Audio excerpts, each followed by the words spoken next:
نحمده ونصلي على رسوله الكريم اعوذ باللہ من الشیطان الرجیم بسم اللہ الرحمن الرحیم السلام علیکم ورحمۃ اللہ وبرکاتہ۔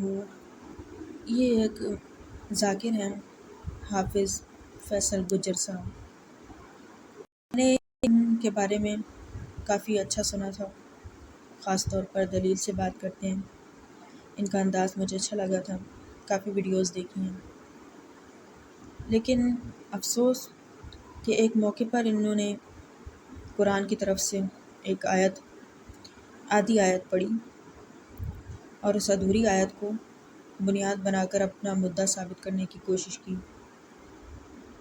ہم ان کی ویڈیو کلپ کے ساتھ ان کے دلائل کے جوابات دیں گے، ان کے اس طریقہ کار کی قرآن و سنت سے مذمت پیش کریں گے، بادشاہ ان کی اصلیت بھی دکھائیں گے انشاءاللہ۔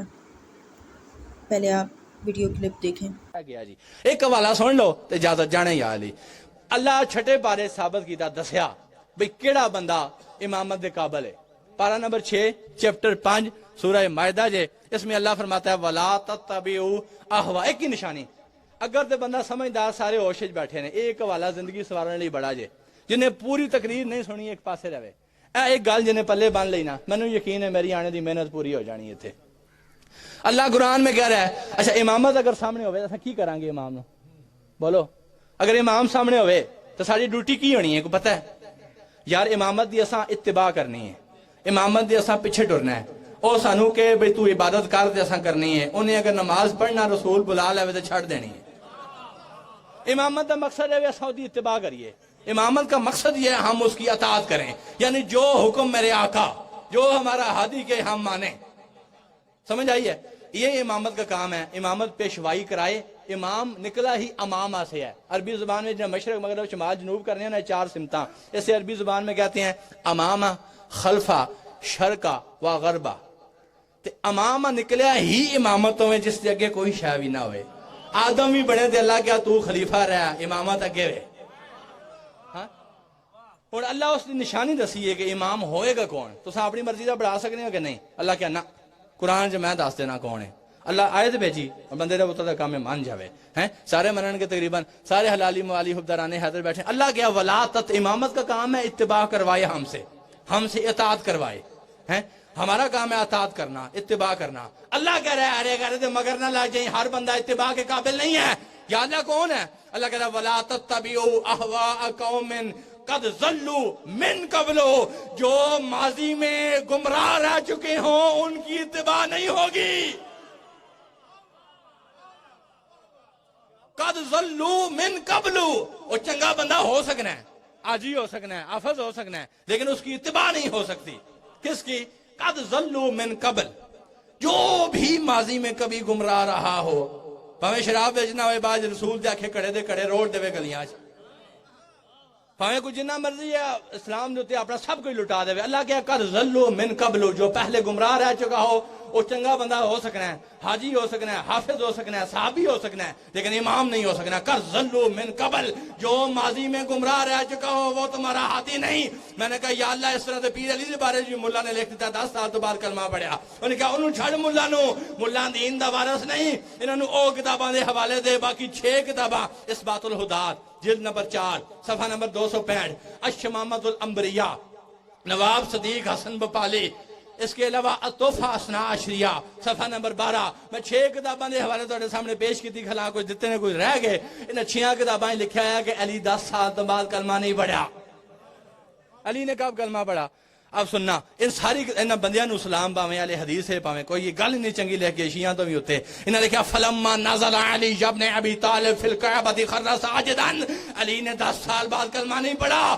فلما نزل علی ابن ابی طالب فی الکعبۃ خر ساجدا، علی نازل ہی کعبے میں ہوا، خالق نہیں، نازل ہی کعبے میں ہوا، اور رات 7 علی نے اللہ کی توحید بچانے کے لیے اپنا سر سجدے میں رکھا۔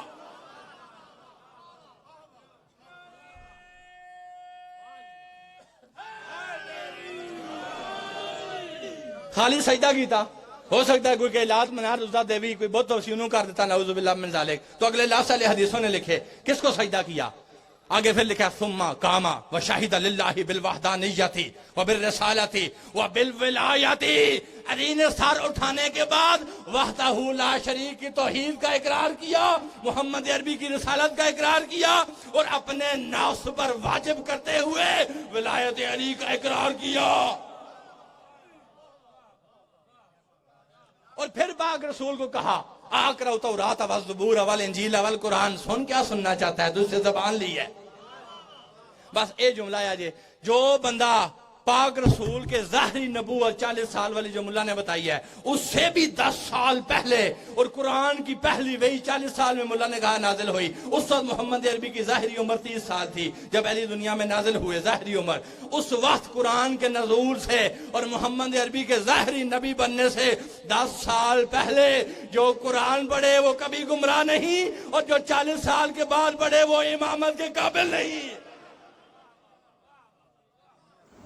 تو آپ نے ان کی دلیل آیت سورہ مائدہ آیت نمبر 77 آیت نمبر 77 سنی، جو کہ انہوں نے نہ شروع کی آیت پڑھی اور نہ اینڈ کی آیت پڑھی، صرف اتنا پڑھا وَلَا تَتَّبِعُوا أَهْوَاءَ قَوْمٍ قَدْ ضَلُّوا مِن قَبْلُ۔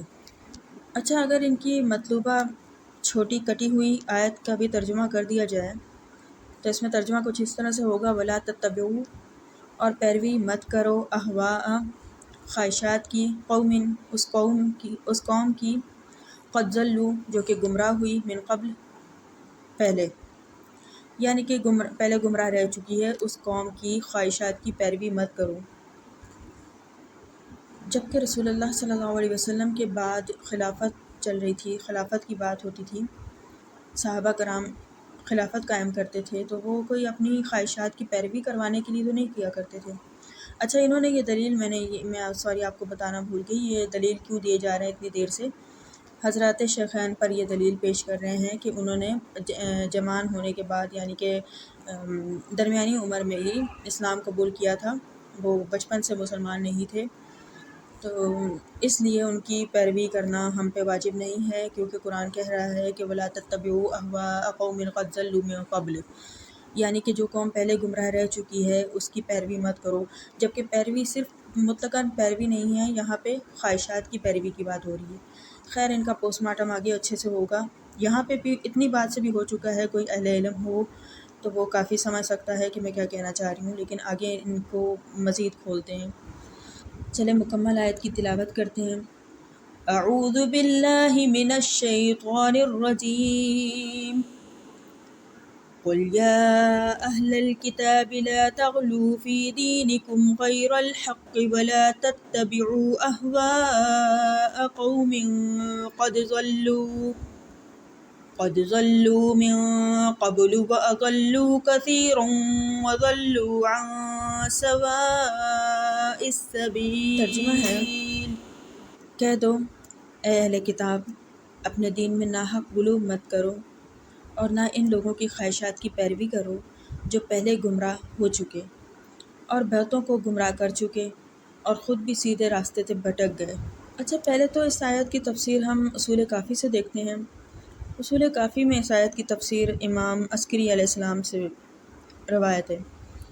امام عسکری علیہ السلام نے فرمایا، امیر المومنین علی علیہ السلام نے فرمایا، اللہ تعالیٰ نے اپنے بندوں کو حکم دیا کہ وہ گمراہیوں کے راستے سے پناہ مانگیں، اور یہی وہ ہیں جن کے بارے میں اللہ تعالیٰ فرماتا ہے، کہو اے اہل کتاب، اپنے دین میں حق کے بغیر غلو نہ کرو اور ان لوگوں کی خواہشات کی پیروی نہ کرو جو اس سے پہلے گمراہ ہوئے اور بہتوں کو گمراہ کیا اور راہ راست سے بھٹک گئے، اور وہ عیسائی ہیں۔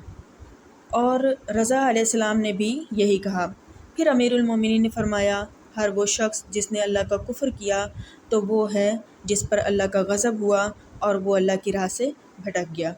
یعنی امیر المومنین حضرت علی سے لے کر حضرت امام عسکری اور حضرت رضا تک کی یہ تفسیر ہے کہ اس سے مراد یہاں پہ عیسائی ہیں، اور یہ اہل کتاب کا جو تخاطب ہے یہاں سے بھی عیسائی مراد ہیں، اور ظاہر ہے اتنے بڑے بڑے لوگ کہہ رہے ہیں تو یہاں سے مراد عیسائی ہی ہیں، اور ابھی ہم ان کی تفسیر کی طرف، بلکہ بہت ساری تفسیروں کی طرف غور کریں گے۔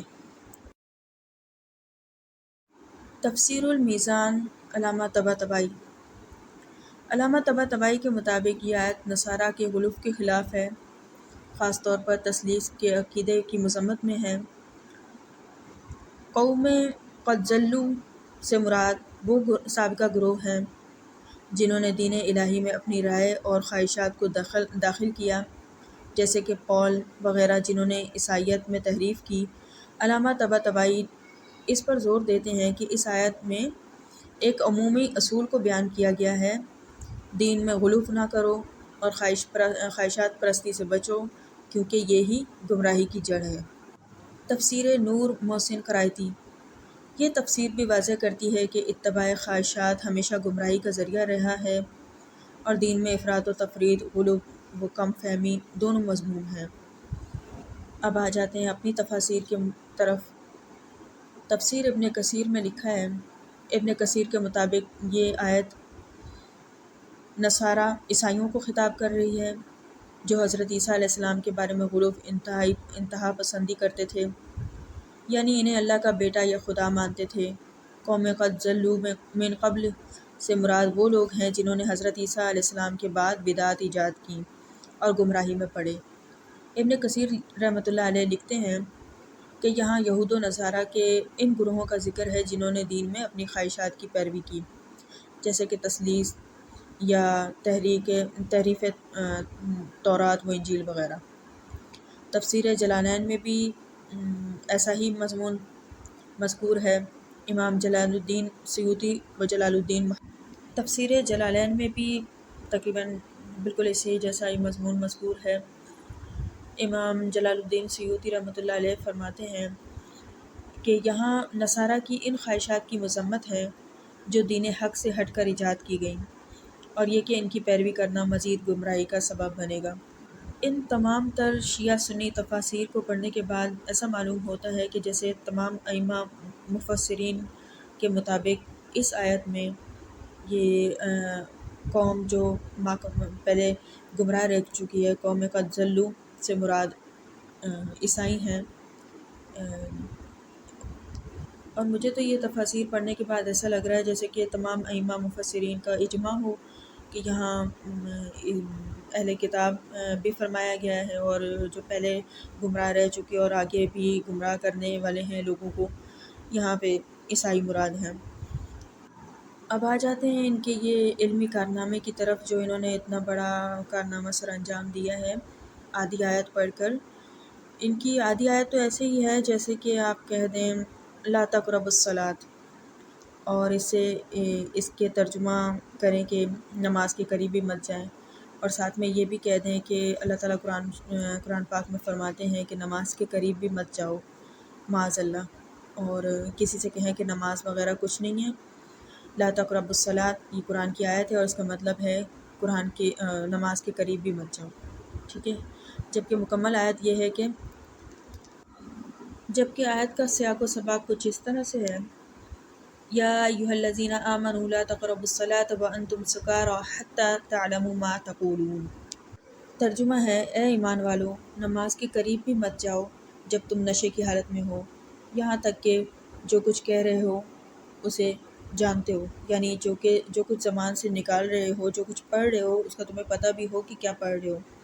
اس وقت شراب کی حرمت نازل نہیں ہوئی تھی تو یہ آیات نازل ہوئی۔ اب آ جاتے ہیں ان کے اس فعل کی طرف کہ قرآن و سنت نے ان کے اس کام کی، ان کی اس حرکت کی کتنی مذمت کی ہے۔ سورہ آل عمران آیت نمبر 7۔ فَأَمَّا الَّذِينَ فِي قُلُوبِهِمْ زَيْغٌ فَيَتَّبِعُونَ مَا تَشَابَهَ مِنْهُ ابْتِغَاءَ الْفِتْنَةِ وَابْتِغَاءَ تَأْوِيلِهِ۔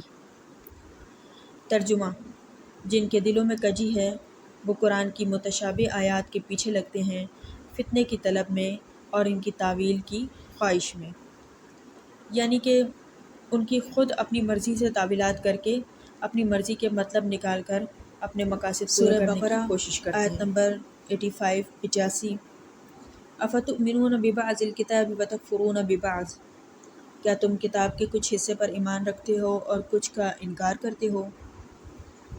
مطلب یہ کہ آیات کے کچھ حصے کو لے کر مکمل حق بیان نہیں کرتے۔ سب سے دلچسپ بات تو یہ ہے کہ قرآن کی تفسیر میں اپنی من مانی کرنے کے ساتھ ساتھ حضرت امام باقر سے قول بھی نقل کر رہے ہیں، قرآن کی اس طرح کی تفسیر اپنی من مانی کرنے کی مذمت کرنے پر امام باقر کا قول بھی کوٹ کر رہے ہیں، آپ وہ ویڈیو دیکھ سکتے ہیں۔